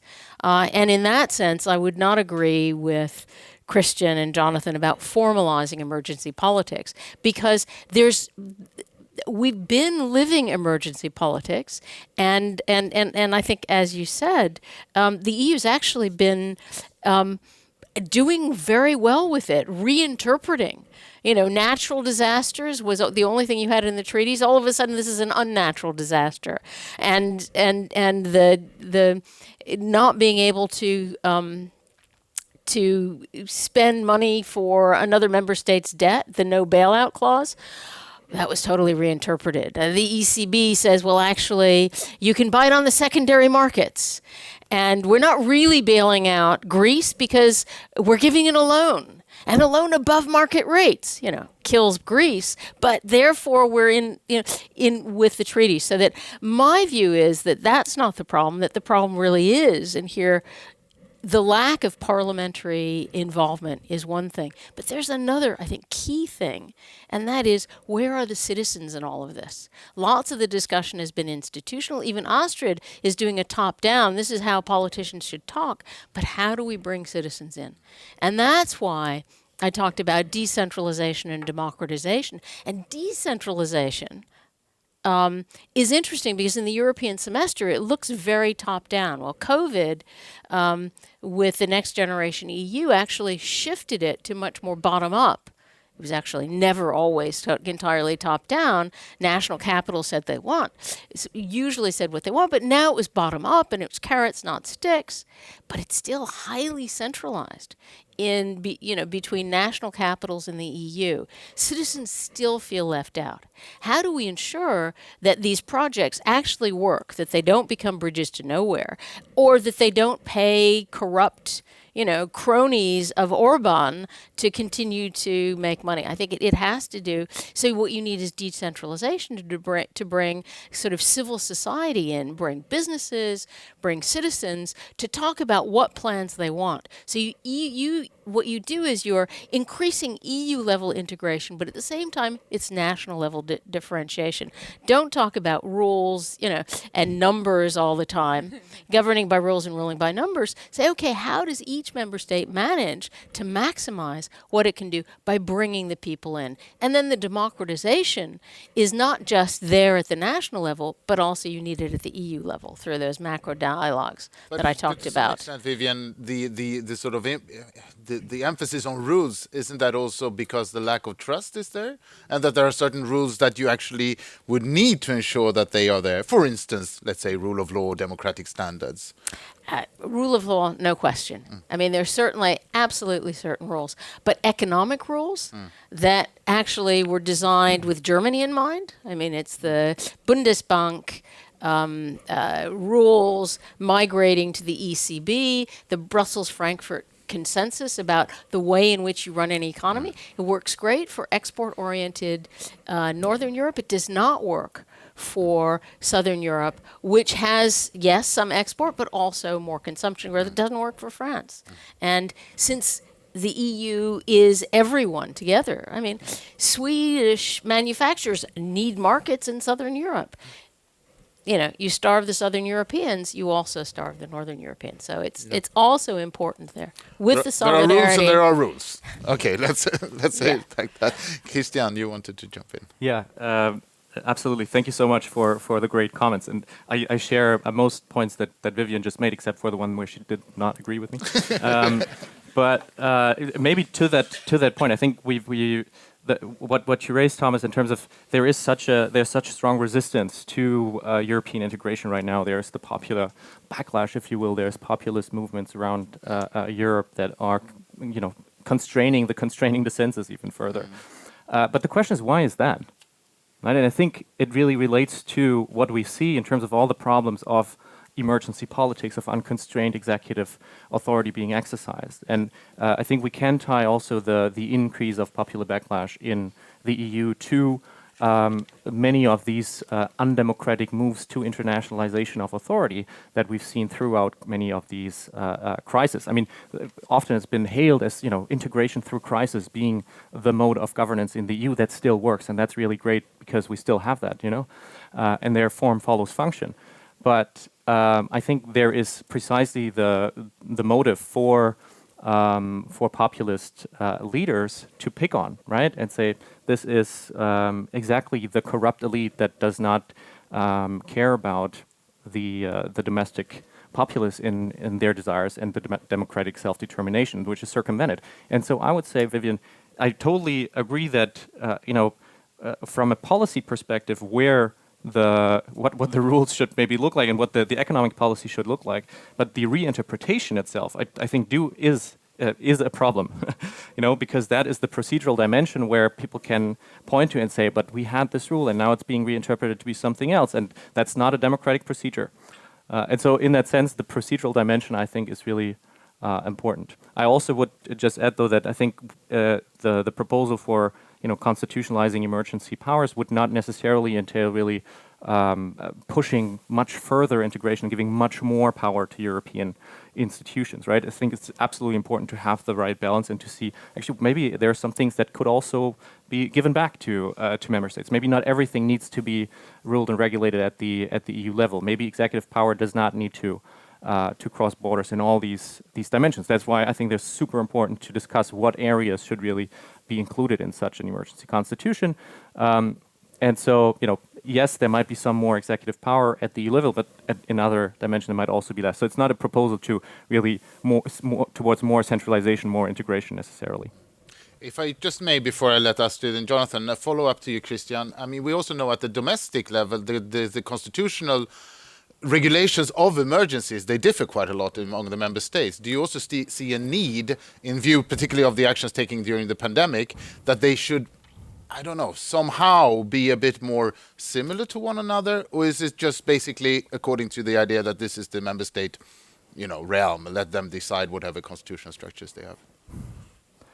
Well, I think there's a functional dimension to it, and there might be a legitimacy perspective to that. And for the latter, I think it would be a huge demand of member states to adapt their constitutional setups to harmonize their rules and procedures regarding states of emergency more generally. I think that is probably not a feasible solution. I think there are better and worse emergency constitutions in member states, right? And we see a lot of comparative research right now, both in political science and comparative law, that look at precisely how did these setups, these constitutions fare during the emergency, whether states of exception have been declared, how long they've been prolonged, whether they've been taken back later, etc. So I think there's really a lot to be gained and learned from that.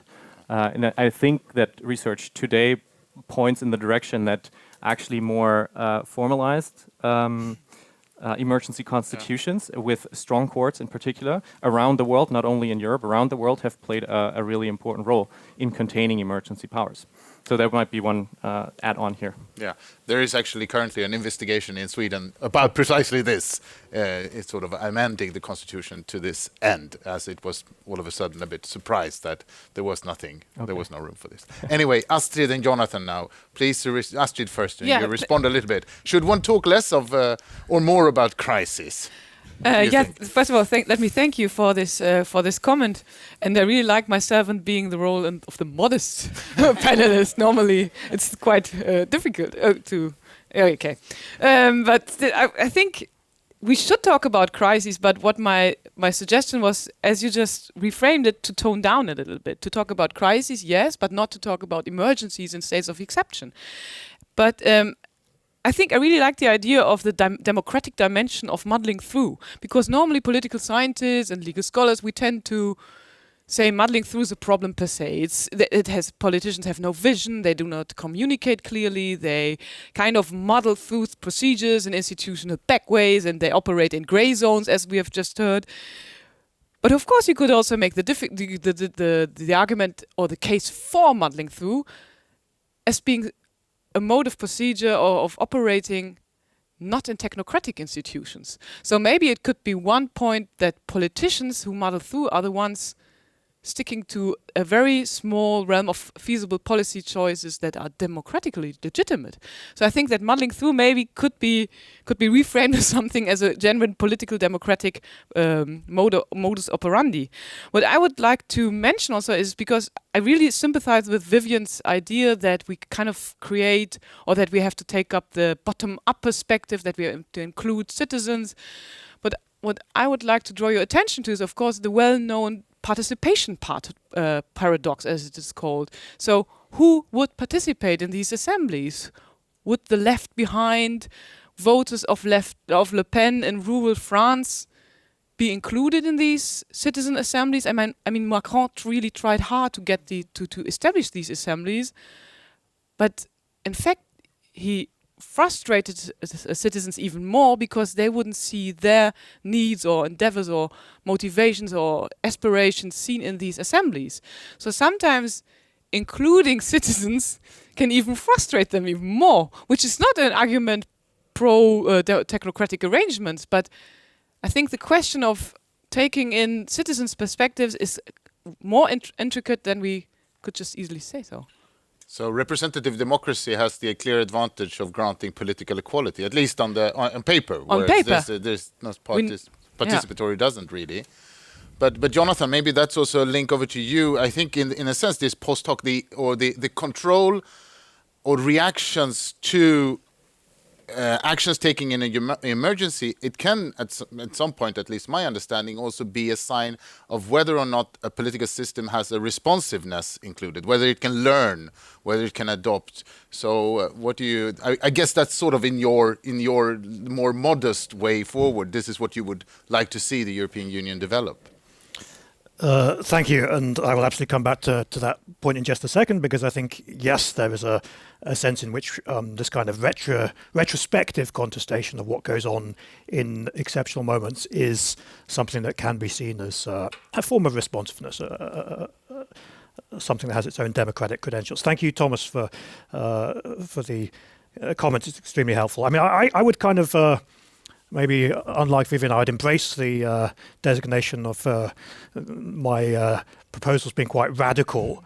And just to give a sense of that, I mean, one thing that I discuss is an idea which is not mine. I think it's Joseph Lacey's, this idea of embedding the European Commission in the European Parliament, so that those who are commissioners are parliamentarians, as a way of kind of bringing executive power closer to representative authority. Another thing I'm talking about is the abolition of the European Council. Because it seems to me the European Council, the Eurogroup, these are, if you like, the accretions of yesterday's emergency politics in the European Union. The European Council is a kind of retrospective formalization of what is originally a kind of informal way of doing politics around the community method. Actually, something interesting is that Jean Monnet advocates himself in the 70s. But it's something which is kind of already a departure introduced for emergency reasons in the 1970s to do with the problems of European integration in this period. And likewise, I think one can say similar things about the Eurogroup. And so these things, which seem to me like exactly the kind of the legacy of yesterday's emergency actions within the European Union, I would say are things that any serious effort to get to grips with the problem is probably going to have to deal with. At the same time, as I say yes, radical proposals, I'm hyper aware of what you might call a kind of the false radicalism that comes with people who say something they don't think is going to happen. And this is something that I was rather aware when writing this and thinking about it. I mean, it's all very well to think big and so on. One reason I didn't talk about this in the book that I wrote on the topic is largely because I felt it most unlikely to see these kinds of fundamental constitutional changes happening in the European Union anytime soon. And there is a kind of danger that one lapses into a sort of radical chic almost by embracing any type of interesting, provocative proposal liberated from reality constraints, because even the most trivial things are hard to control in the European Union. Therefore, let's just kind of let's think really big.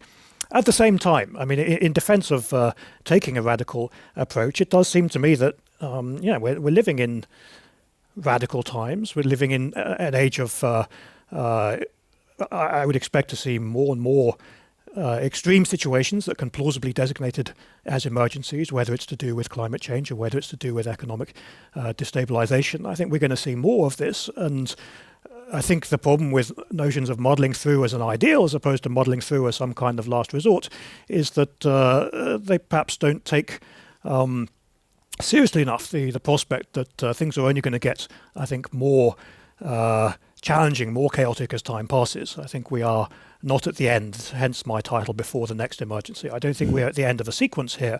I think we are in a period of time where we're going to see more of the same. So there is, I think, also a kind of radicalism of public opinion. As I say in the paper, unfortunately, probably not one that is most likely to issue in calls for constitutional change. I mean, these are normally elite projects, I think, constitutional projects, or at least they tend to be thematized as such. They always need some kind of bottom-up swell to make them happen, but the effort to think about them and to conceive them in advance tends to be something that speaks more to those who are interested in constitutional questions than to a general public that tends to be much less so, and I think generally for good reason. So I am, on the one hand, wanting to think big in this paper, on the other hand, fully aware that this kind of scale of response can possibly be inauthentic to the extent that it doesn't find an easy correlate in public opinion. But I do think we live in radical times, and I do think even public opinion has a radical edge. The question is how to channel exactly that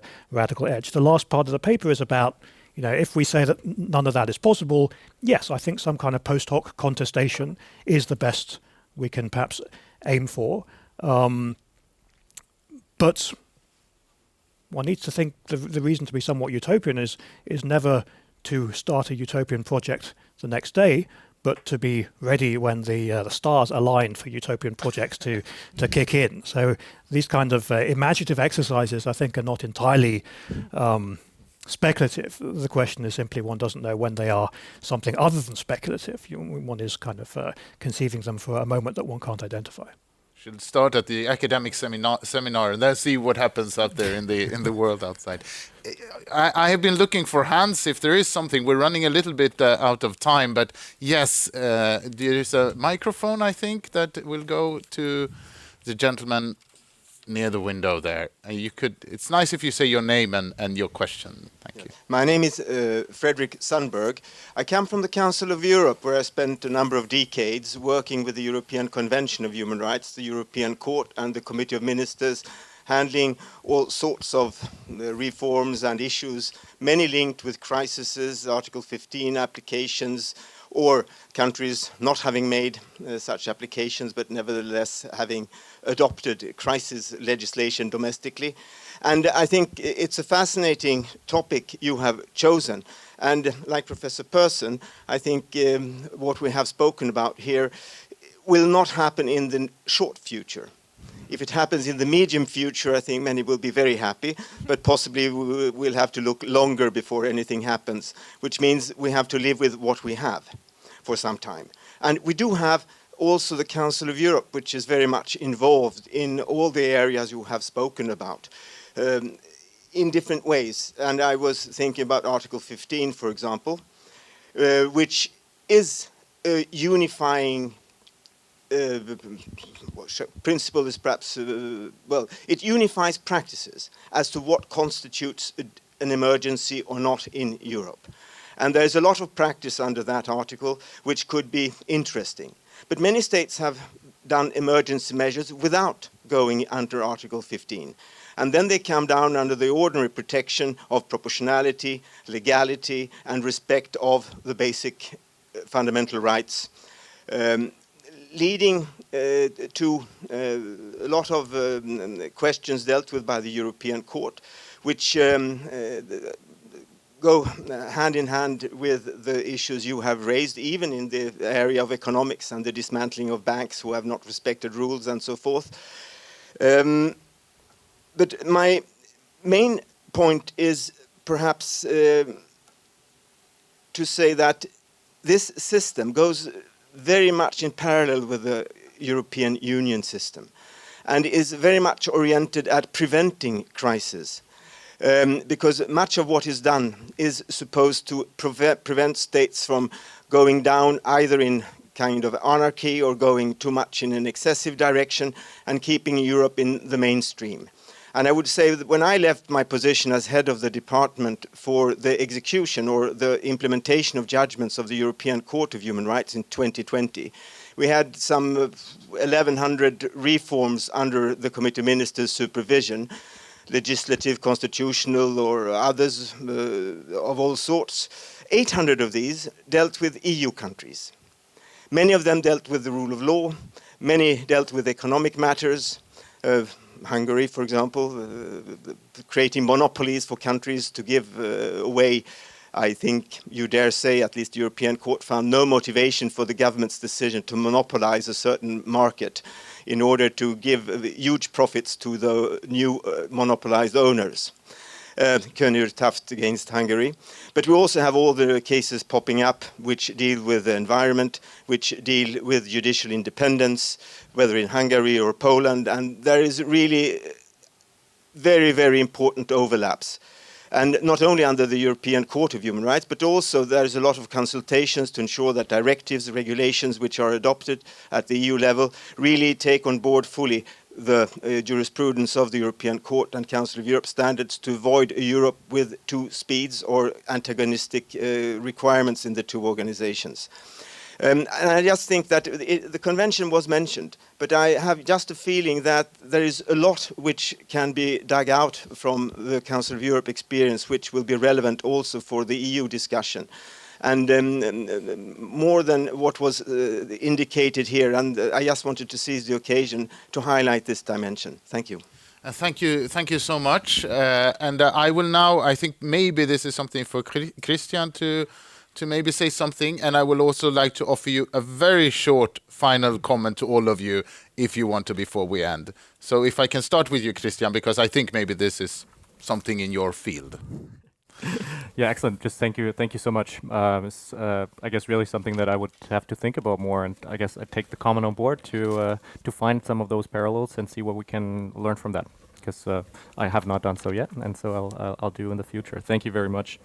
And overall, maybe also just the final comment then on the maybe on the radicality of reform proposals on the table. And here, I also just wanted to second what Jonathan sad in a sense that, well, probably these proposals are radical as well because we think that the problems that we're facing are relatively radical, right? And that there is, if we want to put this project back in line with standards of democratic legitimacy, if we want to contain the popular backlash, if we want to have effective and legitimate ways of dealing with the crises that we're confronting over and over again, probably we do have to think big.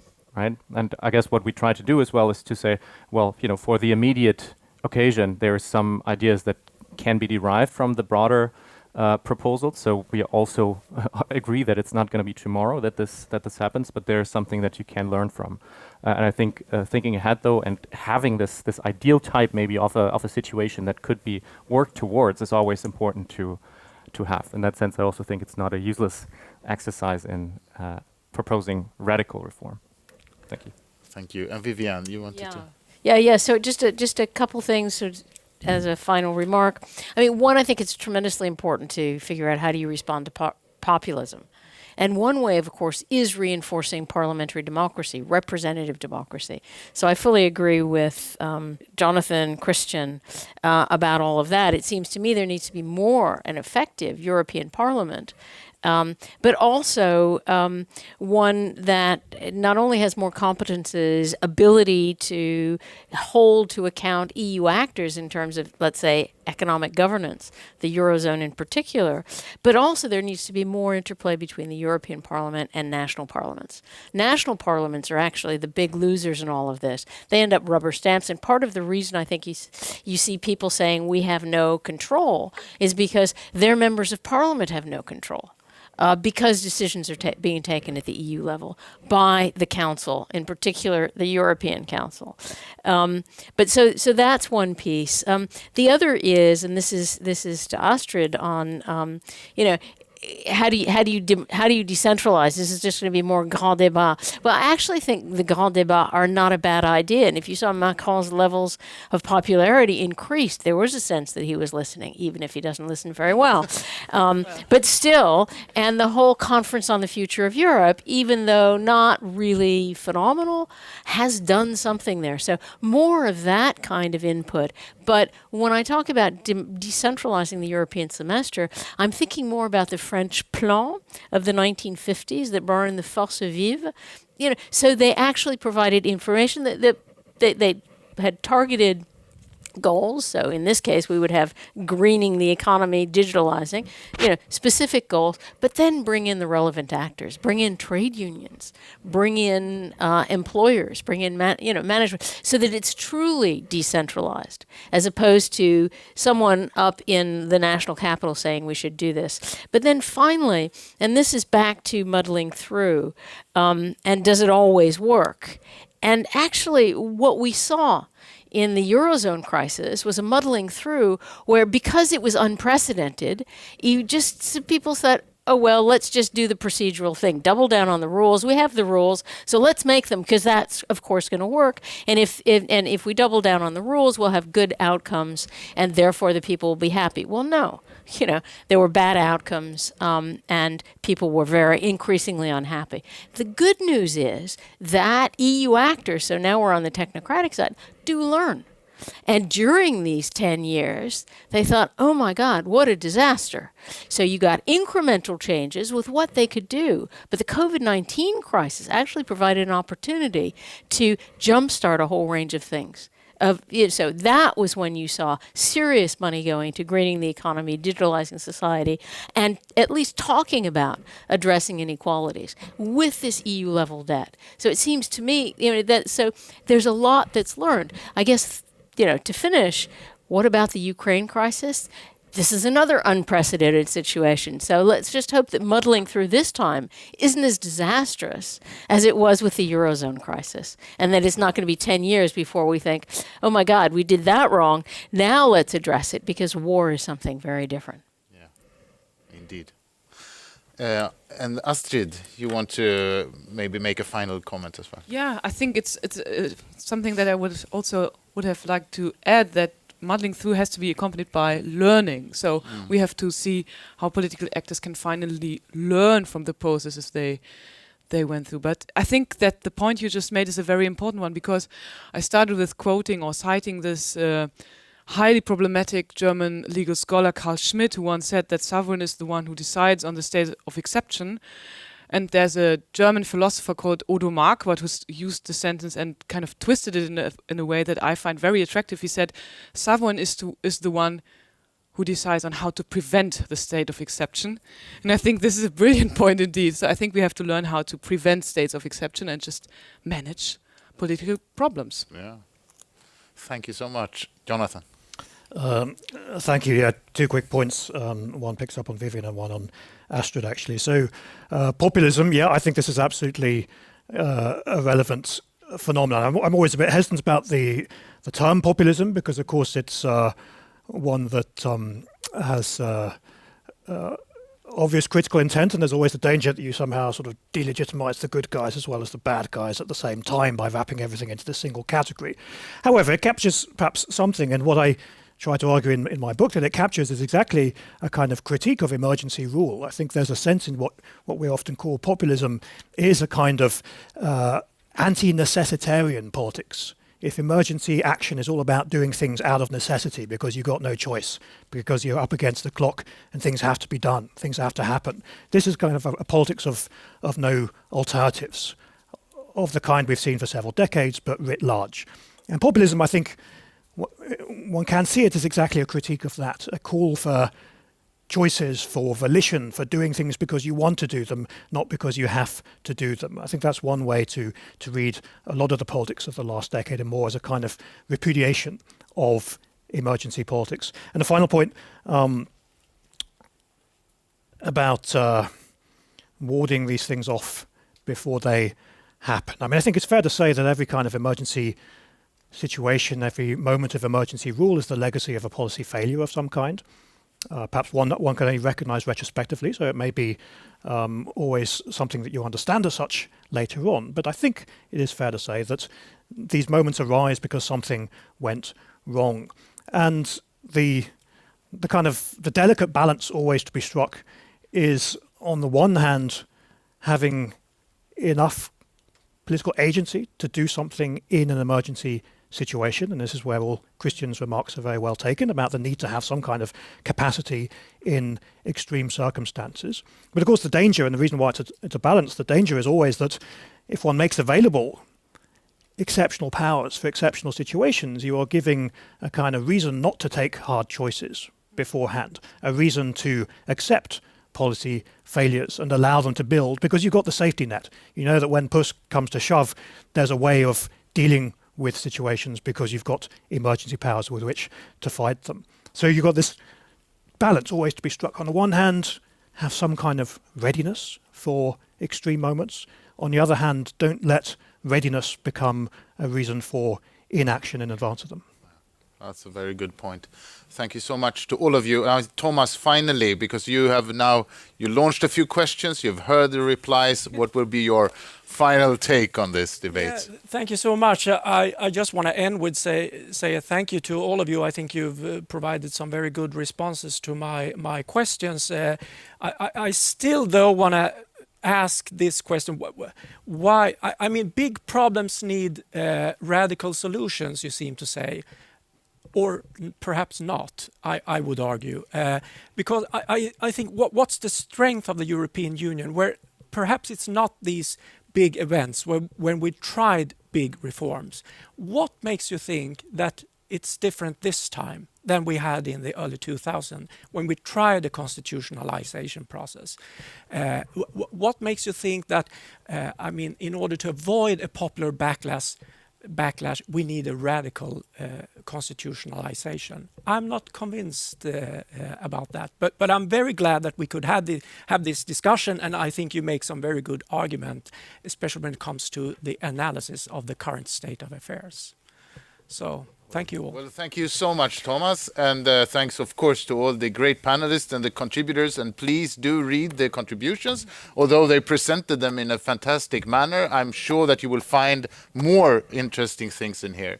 And indeed, this is a big discussion about, it stems from the notion of crisis, of emergency, and all of these things we talk about, but as you clearly hear from this discussion, it also points to the different choices one can make in constitutional futures. And we know that now this so-called Conference on the Future of Europe is coming to a first end, but perhaps it will open the discussion about precisely these more long-term matters. How do we organize our democracies?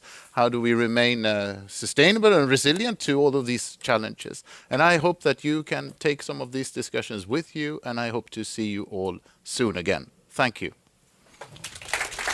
You're welcome.